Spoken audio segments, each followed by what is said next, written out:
Assalamualaikum warahmatullahi wabarakatuh. Perkenalkan, nama saya Yulia Martini. Saya adalah seorang guru kimia di SMA Negeri 2 Cilengsi. Kali ini saya akan mencoba menjelaskan mengenai materi kimia, yakni ikatan kimia.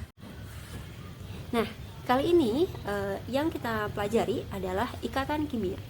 Apa sih sebenarnya ikatan kimia itu? Nah, kita harus tahu terlebih dahulu apa pengertian dari ikatan kimia. Ikatan kimia adalah gaya yang mengikat dua atom atau lebih untuk membentuk senyawa kimia. Tujuannya adalah menjaga atom tetap bersama dalam suatu senyawa yang dihasilkan agar tetap dalam keadaan yang stabil. Nah, pertanyaannya, berarti atom yang stabil itu atom yang seperti apa?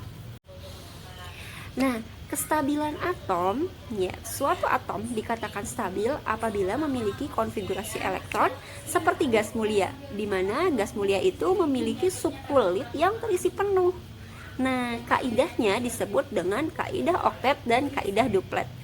Yang dimaksud dengan kaidah oktet adalah elektron valensinya berjumlah 8, sedangkan kaidah duplet adalah elektron valensinya yang berjumlah 2. Jadi, sebelum lebih lanjut, coba perhatikan gambar berikut ini. Nah, gambar di sini ada gambar garam dapur, di mana garam dapur adalah bumbu yang sering kita gunakan untuk menambahkan rasa di dalam makanan kita. Nah, dalam senyawa kimia, garam dapur itu rumus kimianya adalah NaCl. Nah, kemudian selain ada garam dapur, ada juga gambar air. Air dalam rumus kimianya itu adalah H2O. Nah, kali ini kita akan membahas kira-kira NaCl dan H2O itu ikatan kimianya apa ya? Makin penasaran? Kita gali lebih lanjut. Nah, jenis-jenis ikatan kimia itu ada berbagai macam. Yang pertama yang akan kita bahas adalah ikatan ion. Yang kedua ada ikatan kovalen tunggal. Yang ketiga ada ikatan kovalen rangkap 2.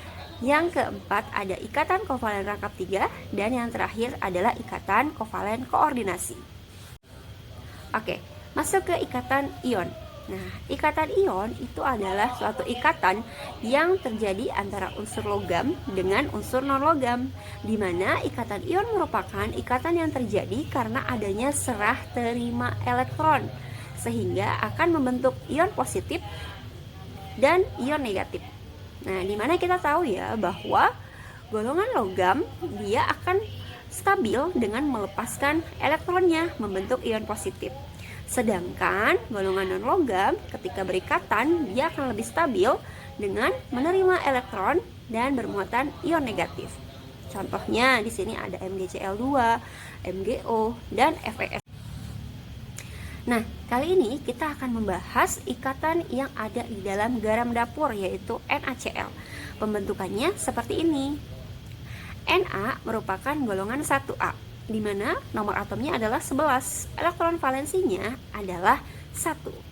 Nah, maka natrium yang memiliki elektron valensi 1, natrium itu akan cenderung melepaskan elektronnya membentuk ion positif, yaitu Na+. Sedangkan Cl yang merupakan golongan 7A, dia akan memiliki kecenderungan menerima satu elektronnya membentuk ion negatif, yakni Cl-. Maka dari itu, ikatan ion terjadi antara NaCl di mana ada serah terima elektron dari Na ke Cl. Lanjut ke yang kedua, yaitu ikatan kovalen. Nah, ikatan kovalen ini berbeda dengan ikatan ion. Kalau ikatan ion terjadi serah terima elektron, kalau ikatan kovalen itu terjadi karena penggunaan bersama pasangan elektron dan terbentuk dari unsur-unsur non-logam. Nah, ikatan kovalen ada berbagai macam. Ada ikatan kovalen tunggal, ikatan kovalen rangkap 2, dan ikatan kovalen koordinasi. Kita bahas satu persatu. Ikatan kovalen tunggal. Ikatan kovalen tunggal adalah ikatan yang melibatkan sepasang elektron untuk digunakan bersama-sama. Contohnya di sini ada H2, di mana H merupakan golongan 1 sehingga dia memiliki elektron valensi 1.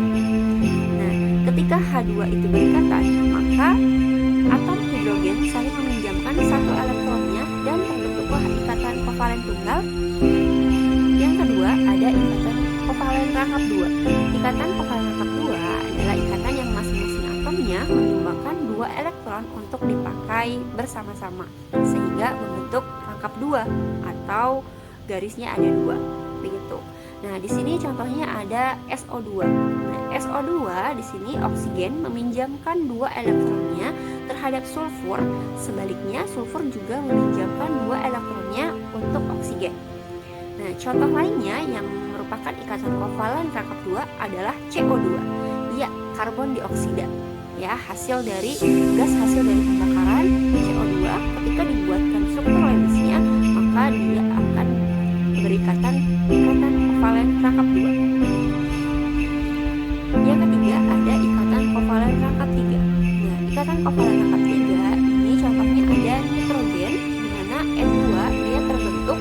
Nitrogen akan meminjamkan 3 elektronnya digunakan bersama-sama membentuk ikatan kovalen rangkap 3. Jadi ada 3 garis. Nah, 3 garis itu artinya di dalamnya ada 6 buah elektron, 3 dari nitrogen dan 3 dari nitrogen, membentuklah ikatan N2 atau ikatan kovalen rangkap 3. Selanjutnya ada ikatan kovalen koordinasi. Nah, ikatan kovalen koordinasi ini terjadi jika hanya satu atom yang menyumbangkan elektronnya, sedangkan atom lain tidak menyumbangkan apapun. Contohnya di sini ada SO42-. Nah, di mana SO42- itu adalah ion sisa asam. Pembentukan struktur Lewis-nya bisa kita lihat seperti gambar ini. Nah, jadi oksigen di sini hanya atom oksigen lah yang meminjamkan elektronnya kepada SO3 sehingga membentuklah SO42-. Nah, karena hanya dari salah satu atom yang menyumbangkan elektronnya, maka disebut dengan ikatan kovalennya kovalen koordinasi. Ya, itu tadi pembahasan kali ini tentang materi ikatan kimia. Semoga semuanya bisa dipahami dengan baik.